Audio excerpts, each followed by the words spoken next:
Alrighty, gang, welcome to the Corporate Hangover. I am here today with Mr. Johnny Flores, and I think we are going to have a fantastic conversation. He is a mentor. He is a business leader. He has done what we all look to do, which is leave the 9-to-5 behind and start something and build something that is just for you. He has a passion for mentorship.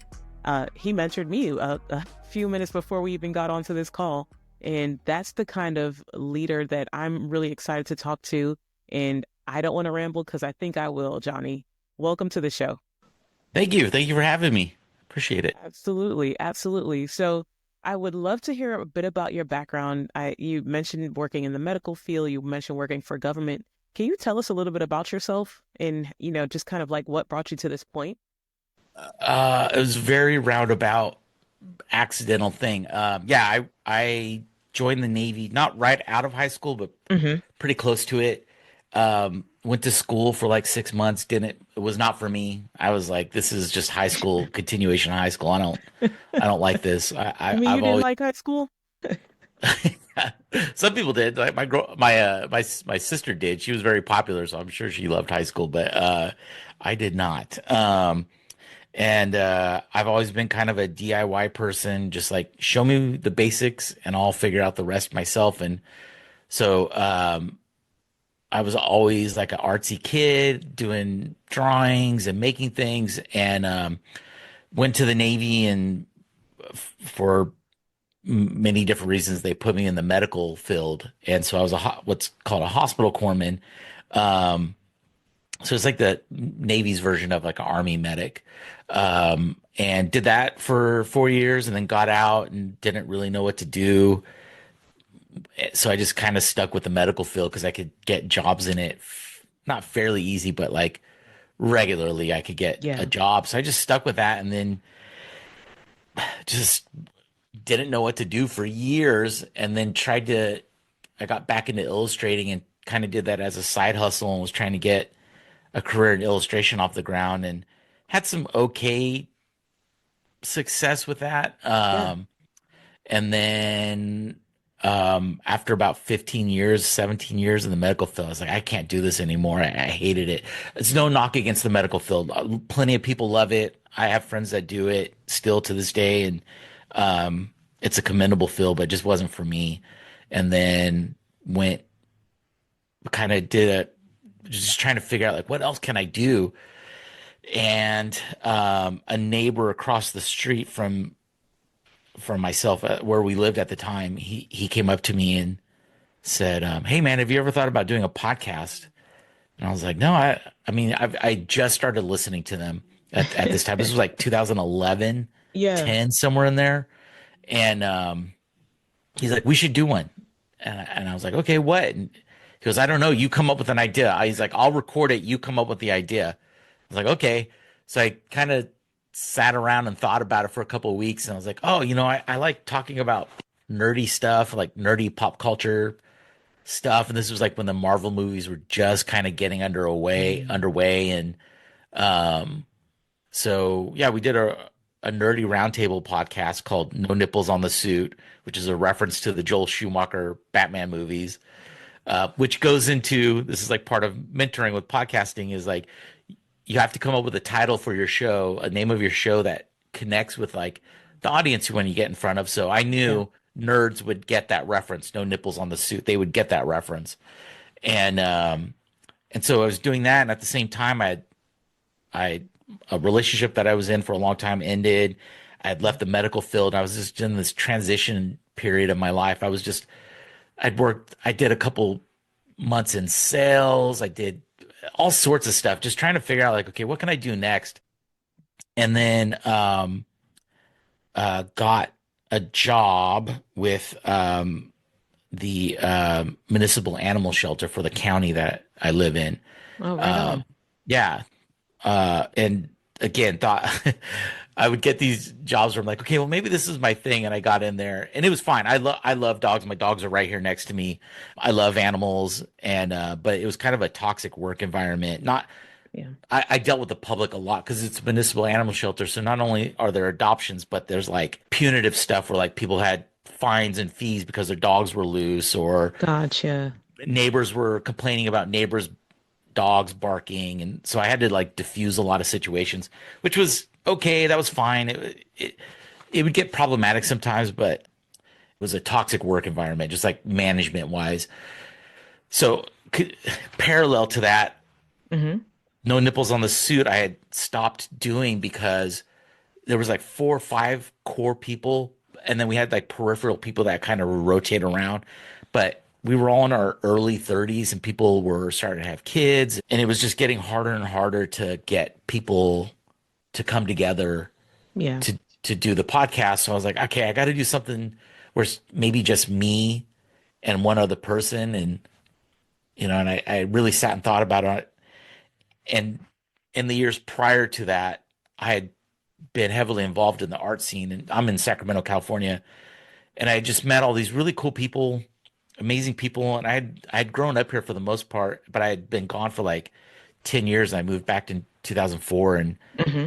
just coming back and getting involved in the art scene, I just met all these amazing people, and Sacramento has always been kind of like the also ran city, like under the shadow of San Francisco and Los Angeles to San Diego. We're just kind of like an afterthought Yeah. town, and the mindset that a lot of people had here was like, I'm just here until I can, like young creative people, I'm just here until I can save up enough money to move to Portland or Austin or LA or San Francisco, Chicago, New York, whatever. And I just coming from being gone for so long, when I moved back here, I was like, there's so many cool things going on, just really cool people. And that Yeah. spawned a podcast that I started called Serious Talk Seriously, where I was just interviewing all these people I had met.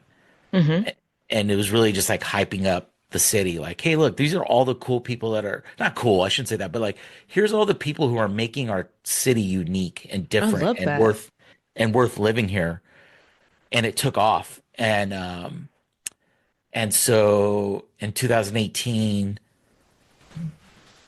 prior to that, like a year before, I started guests that had been on were now moving up into like leadership positions at their Mm-hmm. companies that they worked at, and they started asking me to help them make podcasts for their employers. And and then the work environment was just getting so bad. I was in a really negative headspace, and and one day this lady had come in, and she was just being a real jerk. And I'd always tell the Oh, employees under me, like, don't go to their level. Like, we win by not being them. Like, they're stuck living that life and being themselves, and we win by just not being them. So why yeah. would we reduce ourselves to their level? And I always tried to lead by example. And this lady, I was the acting manager for the department, and this lady came in, and she was just being a complete jerk, and I went off on her. I lost it and went off on her. And after she left, I was like, oh no, I can't do this anymore. Like, Yeah. this is it. So I went and I told the deputy director what happened, and we had a great rapport, great relationship. And I told her what happened, and she's like, "No, I'll cover for you. Don't worry about it." I was like, "No, if she calls and makes a complaint, I deserve it. I was way out of line. I mean, she was a, a chore to deal with, but I should have handled it better. I let her get to me, and so I was supposed to go on vacation like in a few days, and so when my boss got back in, I was like, "Can I make my 2 weeks vacation that started like in 3 days?" I was like, Mm-hmm. "Can I make that my 2 weeks?" She's like, "Are you serious?" I was like, "Yeah, I'm done. I can't work here anymore."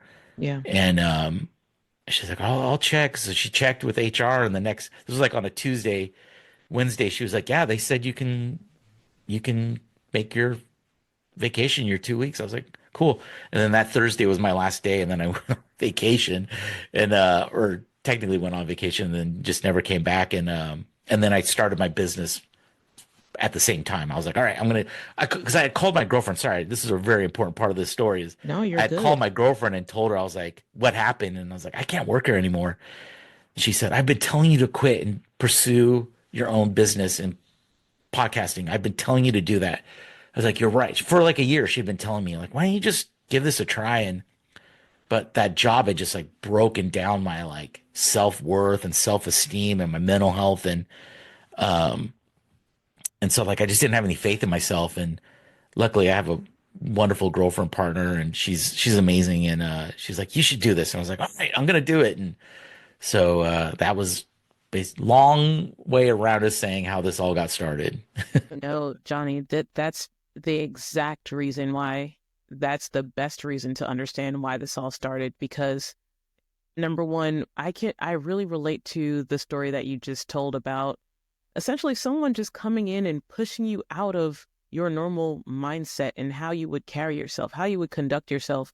And the best thing that I just heard you say is when you realized you got to that point, you knew it was time to go, right? Like someone takes you outside of yourself. And I think that happens to so many people on a daily basis. I know at least it's happened to me. Would that be a fair assessment? Like, hey, I just realized like I am not the Johnny who normally just lets something roll off of his back.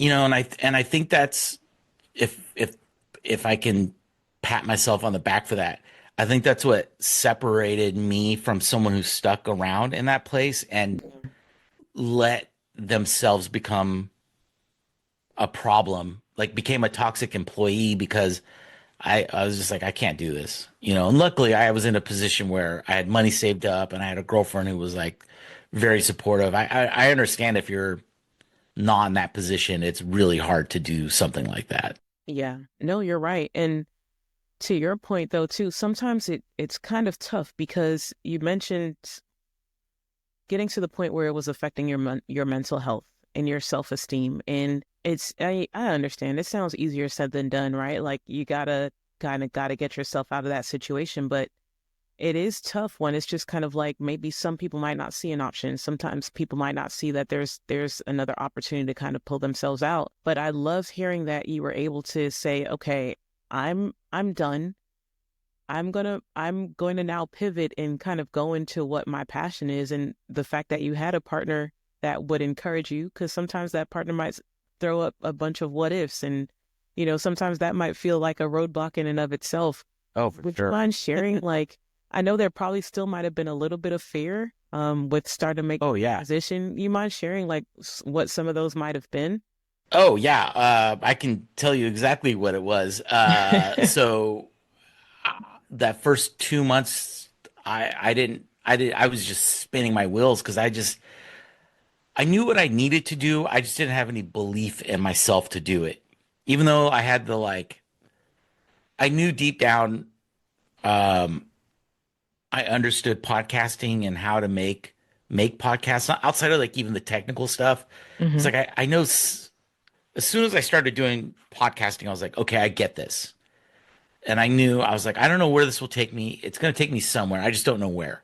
Yeah. Um, and but when I left work, that was not my mental state. I was very just like I'm a piece of crap and all this stuff. And I not to backtrack even further, but like I had a really rough upbringing and I already had that kind of mindset. So it was really easy. They're like ruts. It's like I had the wheel out of the rut and this job put me back into this rut that I had really dug myself out of mentally, of like super negative voice. And I just didn't know what to do. I was like, how am I going to find clients? I don't know what to do.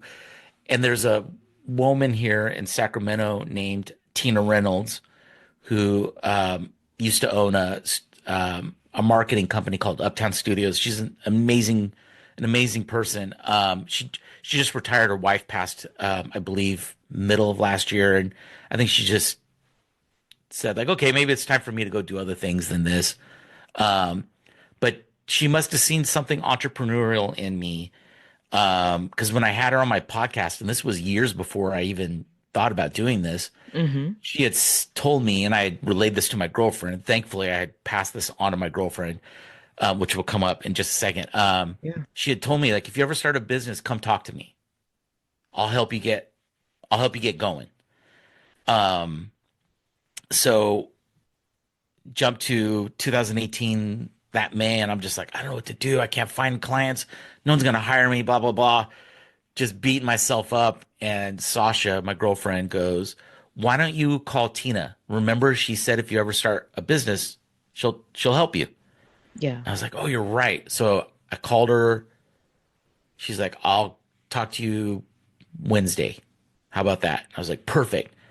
So I went down to her where her studio was, and she set aside an hour of time and was just like broke down everything for me. Like, here's how you find clients. Here's what you do if you have a bad client. Here's how you introduce yourself. Here's all the things you need to do to make your business work. Out. She's like, I know you can do the podcasting side of it, but now you got to learn the business side of things. I was like, okay, perfect. And she's like, and then I'll do a blast on LinkedIn tomorrow talking about you and we'll get you a client. I was like, okay. I'm just like, all right. I and love and that. sure I enough, love that's that. she did that. And the next I got my first client and then I was just off to the races after that. But it was a lot of just like negative headspace that I had to get myself over. And it wasn't instantaneous. I ended up having to go to therapy and a bunch of other stuff. But that so my fear was I don't have the ability to do this, or my negative mindset. But the grace, I guess, that I gave myself was like being open to like other people helping me. If I hadn't, if you're going to go into business for yourself, Hmm. you have to build community, you have to network, you have to build relationships that aren't Yeah. just transactional business stuff. It's so that when you get into these tight spots, and they will, even to this day, things happen where I'm just like, fuck.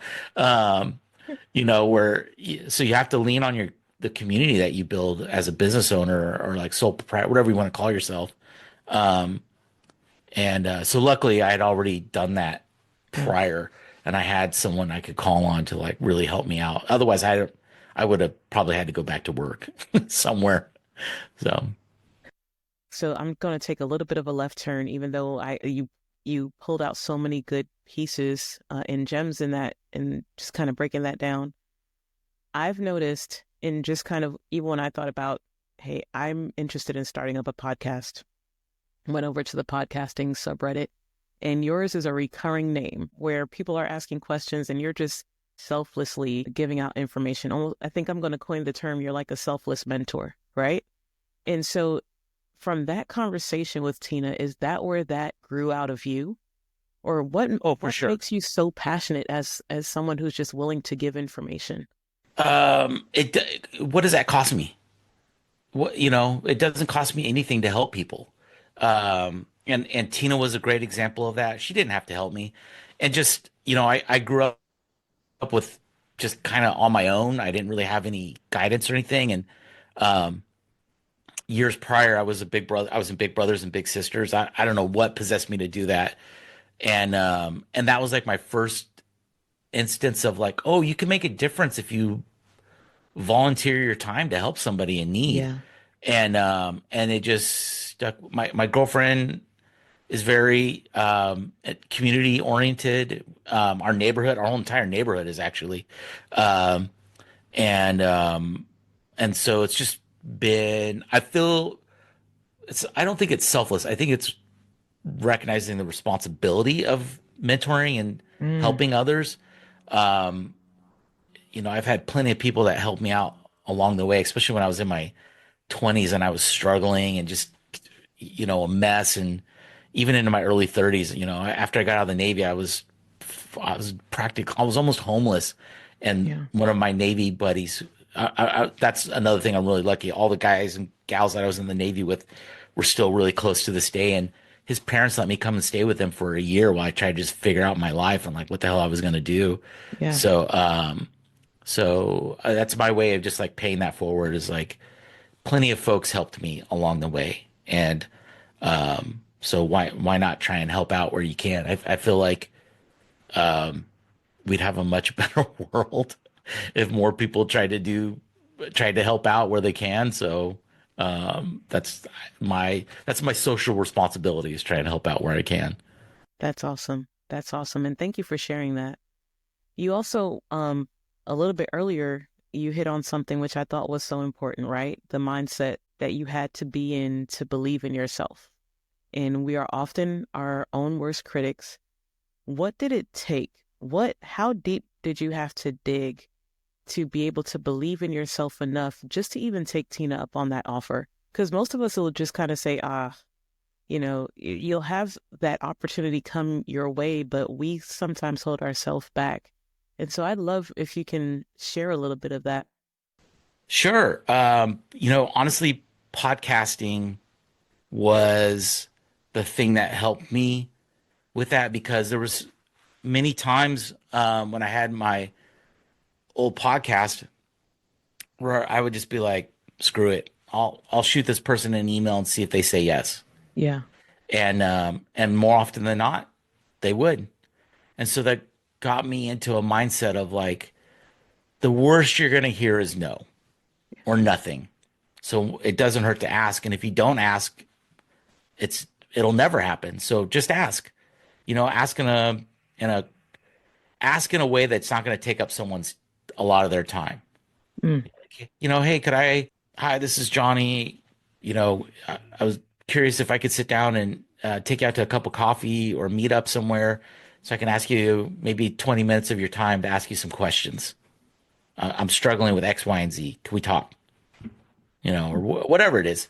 Um, so podcasting really helped me figure out it.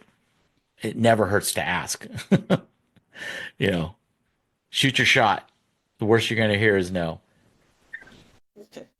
So, you mentioned two instances really in which you had to go out and kind of do something on your own. So, first, when you were launching just kind of like your solo podcast, and I was just kind of interested in whether or not there were any parallels with then kind of starting your business, just kind of I would, being the guy on your own, kind of getting it done. well, um, I've always been kind of self-reliant like that, just out of necessity. Like as a kid, I had to be. So I'd never, um, actually, this is when I did therapy, this was the thing we had to talk about was like, you need to know when to ask people for help. And my girlfriend has reiterated that to me. So in fact, I had surgery on my thumb a couple weeks ago and I'm very bad. It was even worse when I was younger. I had foot surgery a couple years ago. Don't get old. And during the foot, when I had the first foot surgery, it was much worse. But I've had to really tell myself rest, relax, don't overdo it. In fact, we had to go to couples therapy because when I started doing the podcast or when I started the business, it was the first time in my life I ever got paid to be creative, to like have, and that's all I've ever wanted in my entire life was just like have a creative outlet that I can, make a living and survive, not even survive, but like thrive. And this was the first time in my life where I had success like that, where I was like, not that I'm rich or anything like that, but success in that I could support myself through creative endeavors. And so I went way too deep into it. So I'd start working when my girlfriend left for work. I would forget to eat lunch, and then she'd come home. I'd still be working, and then she'd be like, "Hey, I'm gonna go to bed." I'd be like, "Okay, good night," and I'd still be working. And I was just doing that for a year or two like that, and it started to affect our relationship. And luckily, my girlfriend was cared enough to say like, "Hey, this isn't gonna work if you're gonna keep doing this." Yeah. And so going to therapy helped me with that, and just but a bunch of steps I had to take to like, hey, you need to find a balance. But the podcasting helped me realize, for lack of a better term, being good at a podcast, like having a successful podcast and being good at it. There was parallels to business that I saw where like, don't be afraid to ask people things, build community, know what your like. The big mistake a lot of podcasters make is they don't know who their audience is. They don't know who they're trying to talk to and get in front of. They don't have a plan of like, this is my person that I need to talk to. Yeah. And I saw that with in the business world of like, I need to know the clients that I serve. Just like a podcaster should know the audience that they're trying to serve. So now I have a much better, I know who my businesses are that I serve. They're small to medium. They have 5 to maybe 70 employees. Mm. And they have a marketing budget. but they are not big enough to do all the stuff in-house. So they work with a lot of vendors. Yeah. And I'm just part of that. And so I could come in and support them white glove. Basically, I provide a white glove service to my clients. And it's kind of a la carte. Like you decide how much you need me involved. And Mm. most of them, it's pretty involved. And I realized that too, that if you're just an editor, you're more easily replaced. If you're just a producer, you're more easily replaced. So I'm all in one kind of thing. So it's harder to replace me because I do so much for them. So those were all things that I kind of picked up from podcasting that carried over into business of like know who what your niche is and who you're serving and what their needs are.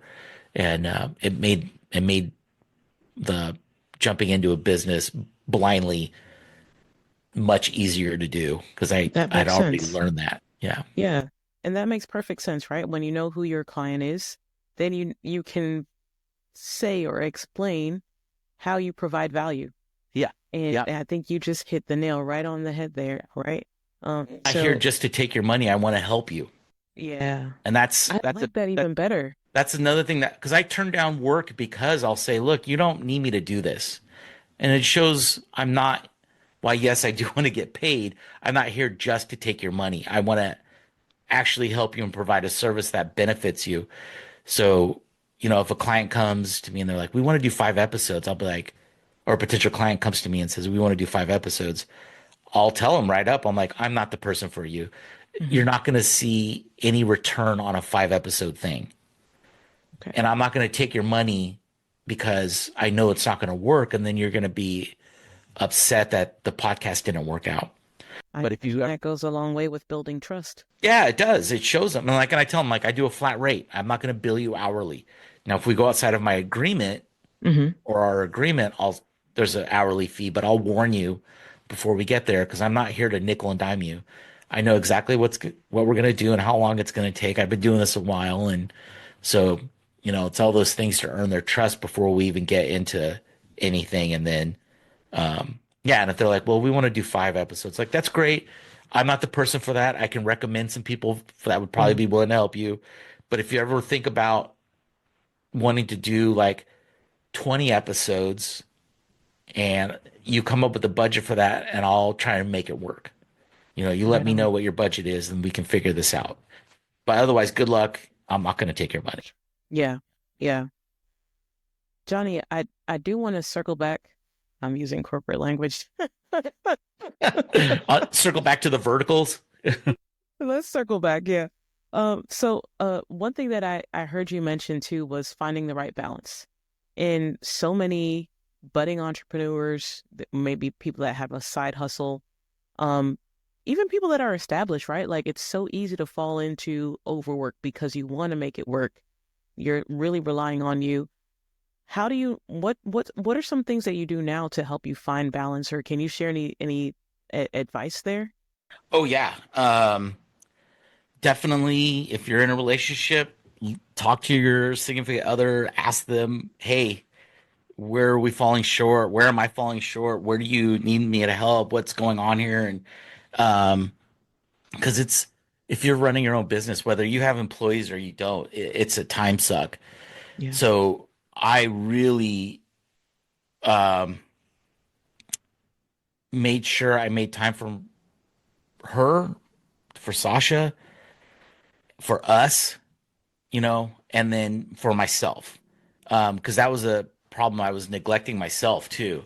So I made sure I took time in the middle of the day to go walk my dogs around the park and come back, and that I took days off to like just go do something for myself. Yeah. I still struggle with that. My girlfriend always applauds me when I spend money on myself. Or go do something. She's like, yeah, please go do it. Because I'm like, hey, is it okay if I go do this? It's kind of just me. And she's like, go for it. Please. So making time for yourself is really important, but Yeah. making time for you as a couple. Um, so making sure I take time off. Look, my girlfriend works in education, so she has summers off. Hmm. So, you know, during the summer, and a lot of my clients work in the tourism industry, so they'll take a couple of weeks off too during the summer. So we just try and overlap on that. It does take a lot of planning. I will not lie about that. You have to do a lot of like, I have to, we have to do a bunch of recording so things are happening while we're gone, Hmm. and then covering when we get back because we have to ramp up production again. Also, so I have money to cover myself during that time. Makes sense. Because I only get paid if we're producing content. Um, that's corporate speak, content. I don't like that word. We're falling into the trap here. Yeah. So that's really important, is just making sure you have a life. You really get tied, you become one thing. It's really easy to make your business your identity, especially for something like this where you're like, hey, I make podcasts.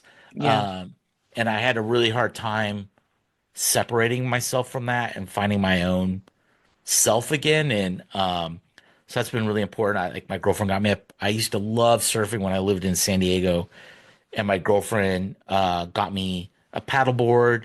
So it's not Yeah. surfing, but so when the weather's nice, I take my paddleboard out by myself and go paddle around this lake that's not far from where we live. And I bought a bike last year, like a Nice. really not super expensive bike, but nice for me, isn't it? Like an $800 bike, but like it's a really nice bike. So I'm getting back into bike riding and just finding outlets that are outside of this, Yeah. my business. Yeah. You mentioned outlets quite a bit. First it was the creative outlet, and now it's kind of like, okay, ways to, bring more harmony in my life. And I noticed that you mentioned that you have a milestone birthday coming up. What other outlets are you going to be seeking, or what are some other things that you're going to be getting into as you move into this next phase of your life? If you don't mind sharing. No, no, that's really important. It's been weighing on my mind a lot. Yeah, I'll be 50 in June. And Nice. Congratulations. Hey, awesome. yeah, it's trust me, we not to be a Debbie Downer, but I lost some friends the past couple years and they Yeah. all passed in their early 40s, um and so it's been at the forefront of my mind is like, okay, what am I gonna do with this? Like kind of the back half of my life here. Like, Yeah. if I'm lucky, I got another 25 years. Like, what am I gonna do with that? Yeah. And so mentoring has been a big thing and just trying to help out. In fact, one of my friends who passed his one of his sons, he asked me to like, hey, can you just as he was in the last couple of days of his life, he was just like, can you look after him? I'm like, sure, man. Like, yeah, of Yeah. course. So Yeah. like helping him out, helping the kid out and doing things with him. And then yeah, the Reddit subreddit the podcasting subreddit, I try to help out there with a positive. There's some negative voices on there, and I try to be, even if it's like I try to put some sugar in the medicine kind of thing, Yeah. always just a positive guiding force. And Yeah. yeah, I don't know. It's weird. Yeah, I've been thinking about that a lot. Like what am I supposed to do here? What's gonna bring me fulfillment? Like, I don't. So that's a good question. I'm still on that journey to try and figure that out. I have faith in you. I definitely have faith in you that you'll figure it out, Thank but it you. sounds like for right now, you're just kind of where you were meant to be, and like everything that you've experienced in your life. I know you mentioned a hard childhood, working in toxic cultures, the Navy. I'm an Army vet myself, so thank you for your service. Thank you for your It, service. Thank you. I appreciate that. It all leads up to something. And for right now, I mean, you sound so grounded in understanding of who you are and what your purpose is. So a lot of us, myself included, we're always, I can't even fully understand or articulate the first part of the question. So that you're able to get to this point and contemplate that, that's just, I really think it's a blessing. And that's just awesome. That's just awesome. I might have to check back in with you in June and just say, hey, Johnny, got that answer yet? Yeah, yeah, yeah. I don't. Yeah, yeah. I'm really lucky. Um, I'm. It's a cliche, but you can't. you can't find success without failure. And I Yeah. failed many, many times, failed myself, failed others, just, you know, uh, things that I tried to do wouldn't work out. And it was just like one frustration after another. But the good thing about failing is it makes you recognize when it's happening much, Yeah. much sooner. And you get better about strategizing and looking at things from a different perspective and just like being smarter about things. And I guess that's what comes with age. uh, I've been really blessed to have failed a lot, and it's made me have success later in life, I guess. Like I didn't, I was not in a position where a lot of my other friends were when we were younger. And, but you'll get there. You just have to keep an open mind. Not you. Hey, I mean, I don't take any offense, right? They say fail fast. I'm like, all right, Johnny, I'm going to take your advice because it seems to be working. I just meant like for the listeners, like if Yeah. my girlfriend just got home, the dogs are walking out. Sorry, you're hearing toenails click on the floor. Not bothered. I see that they're part of your company. I would never be presumptuous as to questioning a partner. Yeah, yeah, those quote unquote my quote unquote employees are on my website. Yeah. All the dogs have. Our old dog Franny was the VP of napping, and our cat was for distribution. So I loved seeing that. I really loved seeing that. I was like, oh, that made me look forward to our conversation even more. See that, and that's the thing where like, as we're wrapping up here, for like, your personality could be in your business. So like, I always tried to show anybody I talk to is like I'm fun but professional. So, like that's an important part of me making my own business. I was like, I don't have to be stuffy. I can set the tone for like what my business is, and I want it to be fun and professional. Yeah, and you're right, because when people decide to work with you, most times we're drawn to that person's personality. It's like, would I want to work with this person? So I totally see it and I understand it. Well, I have one parting question for you, yeah, Mr. Flores. If you can recommend any resource, podcast, book, you name it, to someone who's seeking to kind of strike out on their own, what would it be? Ooh, that's a good question. There are so many great YouTube channels. I can't even list them, like that will help you if you want to get a podcast off the ground. Um, that the podcasting subreddit is a great resource too. Even though people can be punched down a little bit, I think there's some people that kind of like to show off, Yeah. like put you down so I can raise myself up kind of Yeah. thing. But it's a good resource on there. If there's somebody a podcast that you like, don't hesitate to send them an email. It's like, hey, how did you get going? Or what's some advice like that you would, don't be afraid to ask. Yeah. They would love to get that. I mean, if they're like a huge, huge, huge podcast, they're probably not gonna be able to do that. But if there's like a smaller indie one that you love, shoot them an email, ask them. They'll happily give you their time. I'm sure they I want to love hear it. from you. I love it. Well, Johnny, Mr. Flores, thank you for joining the show. I lied to you. One last question. Where can listeners, I know it's terrible. You tricked me. Where don't trust Tiffany. She'll lie to you. Where can listeners find you? I'm not really on social media. I've grown really, really tired of it, and I'm off Instagram, Facebook, everything. The only thing I'm really on is LinkedIn. If you want Okay. to find me on LinkedIn, you can. But otherwise, you go to my website, florespodcastproductions.com, and shoot me an email on there if you want. But otherwise, yeah, I've done the social media detox. I don't agree with a lot of what they've been doing over the past, especially not to make this political at the end, but just like what's going on right now. I'm just like, I don't need to support this, so I'm off of Yeah. it. That's part of the self-care that you were talking about. Yeah, it's okay. It's Yeah. absolutely okay. Oh, for sure. I'm Yeah. much happier, Yeah. much happier. Even my friends who they doom scroll and they just post stuff, and I was like, I can't do this anymore. Understood. Well, Johnny, thank you again for joining the show. It's been a pleasure. And I Thank look you forward for to having me catching up on. with you in I June. appreciate it so much. Sorry, I didn't mean to speak over you. Oh, But just not thank bothered. you. Not bothered. It's a conversation, right? So Yeah. it'll happen. Yeah, I know. Thank you for your time. You're a great interviewer. Oh, thank you. Thank you.